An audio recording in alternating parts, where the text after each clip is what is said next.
How often did you communicate with the president throughout those rounds, and what was he saying as you were going through these negotiations that you said fell short? Yeah, obviously we were talking to the president consistently. We obviously also talked to Admiral Cooper, to Pete, to Marco, to the entire national security team. We talked to Scott Bessent a number of times.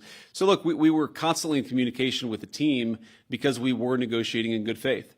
And we leave here with a very simple proposal, a method of understanding that is our final and best offer. We'll see if the Iranians accept it. Thank you. JD Vance has just announced that the negotiations with the Iranians have just failed. This is something we've been talking about for days on this podcast, and I believe it's a bad omen for what's about to come next. But of course, I want to hear what you have to say about this. So don't forget to leave your comments below, subscribe to this channel, and we'll talk to you on the other end of the video. Iranians, that's the good news. The bad news is that we have not reached an agreement. And I think that's bad news for Iran much more than it's bad news for the United States of America. So we go back to the United States having not come to an agreement. We've made very clear what our red lines are, what things we're willing to accommodate them on, and what things we're not willing to accommodate them on. And we've made that as clear as we possibly could. And they have chosen not to accept our terms. Questions?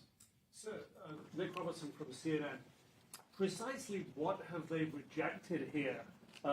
Can you help us understand it a little bit?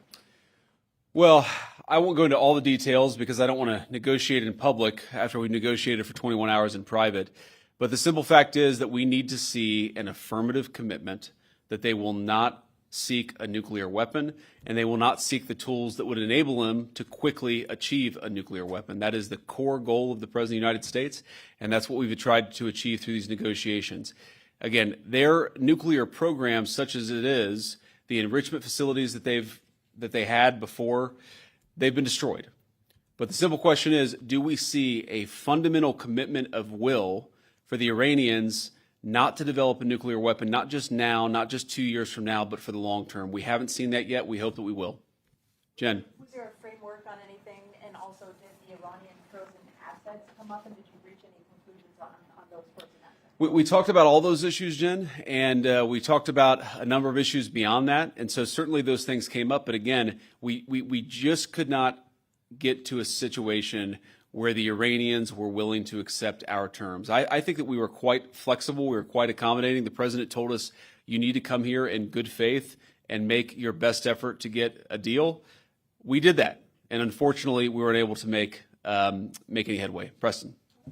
Mr. Vice President, how often did you communicate with President Trump throughout the negotiations? There were reports that there were multiple rounds where there were breaks in between negotiations. How often did you communicate with the president throughout those rounds, and what was he saying as you were going through these negotiations that you said fell short? Yeah, obviously we were talking to the president consistently. I don't know how many times we talked to him, a half dozen times, a dozen times over the past 21 hours. We obviously also talked to Admiral Cooper, to Pete, to Marco, to the entire national security team. We talked to Scott Bessent a number of times. So look, we were constantly in communication with the team because we were negotiating in good faith. And we leave here with a very simple proposal, a method of understanding that is our final and best offer. We'll see if the Iranians accept it. Thank you. Well, ladies and gentlemen, let's break down what we've just learned from JD Vance. Number one, the United States entered these negotiations with a clear red line. Iran must commit, not just temporarily, but permanently, not to develop nuclear weapons or even the capability to rapidly build them. This is why the Americans were in there in the first place. According to Vance, the United States made its position as clear as possible. Our side negotiated in good faith and showed flexibility. President Trump gave the green light for flexibility. And still, Iran refused to accept the terms. And this is really critical because this was not about minor concessions. This was about intent, about whether Iran is willing to fundamentally step away from nuclear capability. And the answer, at least for now, was a definite no from the Iranian side. And this is not just another failed negotiation. I believe this is a turning point because diplomacy was the last off-ramp before more escalation in the Middle East. Strategically, I believe this changes everything. The U.S. now believes Iran will not voluntarily stop. Number two, Iran has signaled that it won't accept long-term limits. And most importantly, trust beside the two sides is now essentially broken. So we're entering into a new phase right now, not negotiation, not de-escalation, but containment, or maybe at this point, most likely is going to be more confrontation. And I believe here are the four most likely next steps. One is going to be increased sanctions. So we're going to expect tighter economic pressure, oil exports will be targeted, financial restrictions expanded, and pressure on countries doing business with Iran. And of course, we learned that sanctions alone rarely stop a determined nuclear program. So number two, we're also going to see right now is covert operations escalate. So expect more cyber attacks against Iranians, sabotage in the Straits of Hormuz and on Garland, and of course, more disruption of nuclear infrastructure. But these, of course, have happened over the last 6 weeks, but I believe now they're going to actually intensify. Another possibility right now is Israel moves closer to military action. And I think this is the most critical factor here. Israel has been clear. A nuclear Iran is absolutely unacceptable to the Israelis. If diplomacy has failed, Israel may conclude, number one, it cannot wait any longer. Number two, it cannot rely on the negotiations. And number three, it really must act. And this raises the possibility of preemptive strikes. And I think that's what we're going to see right now, more preemptive strikes from the Israeli perspective.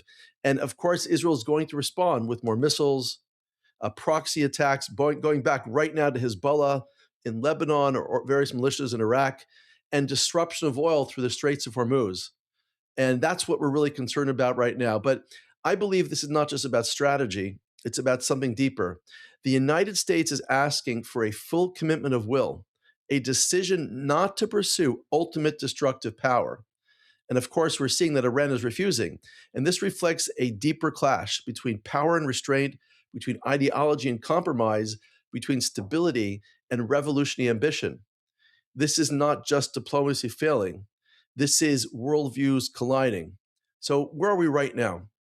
Negotiations have failed, lines have actually even hardened, and the path forward is even more dangerous than before. The key question is no longer can a deal be reached, but who acts first and how far will this go? Because history shows us when diplomacy ends, these types of events tend to accelerate. And I think we may be entering in exactly that moment right now. And one final point that cannot be ignored here. This is not just a geopolitical dispute. It reflects a deeper ideological reality. From the perspective of Shia Islamist leadership in Iran, this is not simply about negotiation or compromise. It reflects a totalistic view of conflict, where resistance and long-term struggle are seen as enduring principles, not temporary tactics.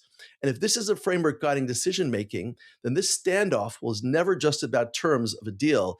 It's about two fundamentally different visions of the world that may be irreconcilable. And so, just to conclude, negotiations didn't fail because of one issue. They failed because of a deeper divide. The United States wanted a commitment to restraint. Iran were the ones that refused to give it. And that tells you everything. This is no longer about diplomacy. It's about whether a nuclear Iran will be stopped or not. But when talks end, history shows something else begins. But of course, I want to hear what you have to say about this. So don't forget to leave your comments below, subscribe to this channel, and we'll talk to you in future great videos.